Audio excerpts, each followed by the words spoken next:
Hey guys, this is Hell Hades. This is a Raid Shadow Legends video. Guys, I'm back on the test server here. I'm doing some more testing around the Wixwell clan boss comps. The reason why I'm doing it is because, you know, after putting out a couple of videos already, tons of people are super interested in this comp, and I've been doing some more work around making sure that it's like absolutely perfect for Spirit Affinity. I've looked at a 1-for-1 speed tune, so a slower speed tune, and seeing if that can work. Whole bunch of different stuff, okay? And I guess I've got some findings. So firstly, if we want to make it totally good for Spirit Affinity, then Wixwell is fine if you're on a 2-for-1 speed tune and you raise your speeds up quite considerably. So that way you outrun the kind of like decreased speed stuff coming on. But we can fix it in another way. So we can bring in some different champions to make it work. I'll run through with you what I tried first. So just so you get an idea of what I was testing. First thing I tried was to bring in Marked in this position. And it kind of works. So basically what I've got here is a Wixwell 197, a Marked 172, a Hellborn 172, a Valerie 170, and then it's like, is the cadaver back in action? That's what I wanted to try out in this video as one of the things. A 175. So it's basically damage dealer, buff extender, Wixwell, and then someone who is going to put out the block debuffs. Okay, that's what I was thinking. You don't need to continuously use the A3. So what we're actually going to do is use his A3 once, get the shield from it, and then we're just going to A2 as often as we can. I do have him in reflex gear, pretty sure. I'll check that at the end. Marked is going to give us her block debuffs ability. Goes on for 1 turn. So you do need for it to be extended straight away. And then she's just going to use her. In fact, we're going to open with that and then don't use it again. So we're going to get it extended. And then we're going to block off the A2. Hellborn, just use your A3 when you can. Valerie, use your A2 when you can. And Cadaver, turn everything else off and just hit. So I tried this to see if this is the answer for Spirit Affinity. A slow team. We've got the shield from Wixwell on straight away. We've got the shield from a shield set on. That's really important. We've got the Cadaver in retaliation gear to try and get as many hits in as possible. And what I found here is, so when we've got decreased attack on, we're doing a pretty good job of Wixwell stacking up the shields. But because we're on a 1-for-1 with the clan boss, he's getting a lot of hits in. And actually, whoever the stun target is, I was just finding is really susceptible to being killed. So you see here, the shield is kind of chunking up nicely for some, but not as nicely for the person taking the whack. And this will be even worse, honestly, on a affinity clan boss where he's really going after someone. So basically, it's hard to get the shield to a big enough size to make this work on a 1-for-1 speed tune. Okay, so I think the answer for that is, how do we deal with Spirit Affinity and all of the affinity stuff whilst using these kind of like budget champions? Well, Aris is a really good option. So I've built this team out here where, if you see, right from the start, this is on Void. So Aris is basically the person who's at the top of my speed tune all the time. I'll just zoom in a bit there so you can see. Aris is always the first person to go. And so I've set it up so that she A2s, which is a cleanse ability, right after the clan boss does his nasty debuff ability. Okay, we've still got Wixwell doing the A3 on this setup, which means that we're going to get Wixwell covering the stun, and Aris is going to be covering the affinity swap. And you see here, when I switch it to Spirit, still works fine. So Aris with, you know, 2 buff extenders. I've got Valerie and Hellborn Sprite in this setup. Wixwell, obviously in the team, and then whoever your damage dealer in that other slot. This will work on all affinities, and the speeds are not too bad. You've got 200 on Hellborn Sprite, 226 on Wixwell, 253 on your damage dealer, 226 on Valerie, and then 170 for Aris. Okay, so this is an option if you're trying to get an all affinities team going on that 2-for-1 speed tune, which is generally what you want to do. But the other thing I want to test for this video, let's just see how this is going actually. It's going better than it has in the past. But I do think, and I'll let this run for a bit because I got to about turn 25 earlier, and that's when I lost somebody. And I actually lost Marked in this situation because Marked was like the target that the clan boss is going after. But I don't think this would be, you know, when you do your like quick battles, I don't think it's reliable enough for quick battles.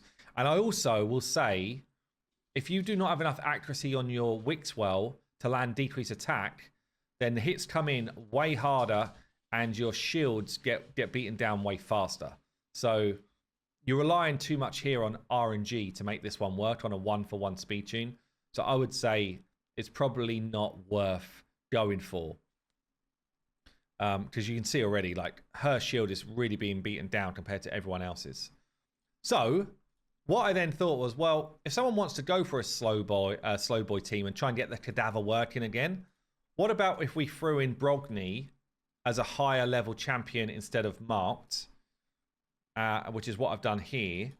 So Brogy comes into this team instead of Marked. We've still got 2 buff extenders on a 3 turn cooldown. Brogy plus Wixwell together is pretty nuts because you're growing shields at a phenomenal rate. Now, Cadaver will cap out his damage quite quickly, but I still think it's going to give us a good amount of damage. So in this situation, Brogy does his block debuff straight away, which means we actually don't need Wixwell's A3 at all. In fact, what we're going to do is open with that and then don't use it again. And then we're going to prioritize the A2, which is his shield growth. And with Wixwell, we're going to say, don't use your A3. Open with your A1, just because he's faster than Brogy for me. But if you had Brogy faster, then you would actually just carry on A2 in as often as you can. And everyone else is doing exactly the same thing as before. So with this setup, I'll do a quick battle first. This is totally affinity friendly. It's on a 1-for-1 speed tune. And will do, I think, phenomenal damage on quick battles. He says as it's the first time he's done it. It should always hit turn limit because the 2 shield growth is going to be phenomenal. Brogy will also do a hella load of damage, by the way. He's a good damage dealer. 240 million, turn limit. Cadaver comes in with 75 mil. Cadaver's back if you've got Brogy in this setup, right? So the Cadaver is coming in on a 1-for-1 speed tune and can make an appearance with a Brogy in the team. So there's definitely... if you're going for the budget option, I'd suggest you go 2-for-1 speed tune for sure, because Wixwell on his own needs those extra turns to grow the shield. But if you want to go for, if you've got one sort of step up in terms of a Brogy, then suddenly we can really kind of like bring it down. And I thought, you know, Cadaver in there is a champion that probably is now sitting around in a vault, not doing anything. He doesn't need masteries. He doesn't need anything, honestly, and he will do a lot of damage. But I also threw my Geo in here. I'm going to show this one a bit. So again, Geo is slow. He's got the same speed as my my Cadaver just had there. And the speeds generally are slow. Look at this, all around 170. Yeah, 170 to 190 sort of speeds. And with Geo, things can start getting a bit silly. Geo and Brogy together is cool because, and in fact, I'll tell you what I'll do. I'll let it flip to Affinity because that's where Geo starts to get insane. Yeah, I'll be right back. Okay, so we flipped Affinity here. We're just going to show this one from the start. So what goes on? We get our shield on from Brogy. There it is. Plus our block debuffs, which means we're now affinity friendly. We get the burn on from our Geo. We've got the shield growth starting from Wixwell, which is small at the start, but Brogy's is much bigger at the start. They actually complement each other really well. And then we've got our buff extenders in the mix after that. Now, Brogy does damage when you hit his shields, and Geo does damage whenever anyone on your team is hit if HP burn is on there from Geo. Okay, so that's the 2 kind of like ways to do additional damage with this team. So when the clan boss hits us, bearing in mind we're on a 1-for-1 speed tune here, look at all the juicy numbers that jump up from basically Brogy and Geo. It's a shame actually the affinities flip so that Brogy's going to be weak here, but still I think this is going to be a really juicy amount of damage. So you can kind of see the way it's running. The shield growth is nice because we've got 2 people doing the shield growth. We've got the decrease attack going on. Brogy actually does have the ability to remove the attack if you put him with accuracy, but kind of don't want accuracy on him because you want Geo to be the person who's putting the burns out there. And unfortunately, the weak hits on this boss for shield growth is poor. But because we've got Wixwell as well, it doesn't really matter because they're going to just grow. And we're going to go to full turn count, no matter the affinity here. Like, there will be no problem at all with affinity with this comp. So I guess what I'll do, we'll let this play through. And yeah, I guess we'll just kind of see what the damage looks like at the end. But that's going to be two different teams, which are affinity friendly, with a whole bunch of different champions in the mix as well. Once we see what this damage looks like at the end, I will show you all of the builds of the champions that we're speaking about today.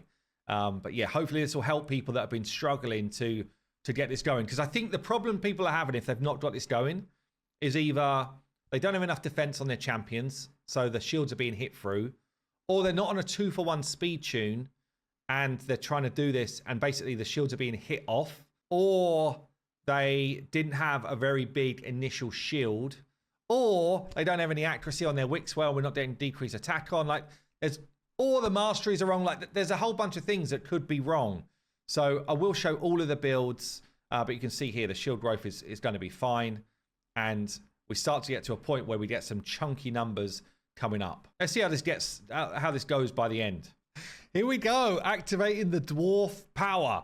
Nearly 500 million damage with this comp on the affinity bonus. So you got Geo kicking out 286, Brogy kicking out 168, Wixwell with a pretty cool 21 mil, and then the two nobodies in the middle just saying I'm here for the ride. So damn, so some good damage. I guess let's look at the builds here of champions that I've shown you today. If you were trying to go down the kind of like marked route, as I say, on a 1-for-1, this didn't work for me. So you would need to be picking up, I guess picking up the slack a bit, really. I just don't think, honestly, I don't think it's a great move. But you can see here, nothing much about her build. The cadaver in the team was built in a retaliation set. He does have Warmaster in this, but you don't actually need it because most of his damage just comes from his A1 and you need to be turning off the other skills. Both of the extenders, you basically want one of them to be in a shield set with a decent amount of HP, and you want a decent amount of defense on these champions as well. So 172 speed here, just random old gear. If you've got space, you could put toxic gear on to get extra damage. 170 speed here. My Geo was just built in, again, random old gear really. That 177 speed, built with some damage, I guess, but mainly the damage is coming from the A3 going out, and then it's not the reflecting of damage that does damage here. It's the kind of like mini Warmaster procs you get whenever he reflects any damage. A lot of people think you need him in Giant Slayer. You don't. You need him in Warmaster to get that decent damage away. We have got Wixwell in a reflex gear. Could be 177 speed. I put one over 190 just so he goes before clan boss, but it doesn't really matter. Again, enough accuracy to land his decreased attack, so over 230 ideally. And then Brogy, you actually want a damage build in Brogy. So ideally, you go 100% crit, you go a decent amount of attack, and you go a decent amount of crit damage. That's the main stats for him. I've got him at 190 speed here. Again, you want a bit of defense so he doesn't just die. But when Brogy's in the team, it's much easier because you've got two shield extenders at that point, and it gets a bit silly. So yeah, hopefully that's helped some people out. Some different comps out there now, and yeah, ton of fun. There you go, guys. I've been Hell Hades, Cadaver's back, and the two dwarfs are deadly. I'll see you later.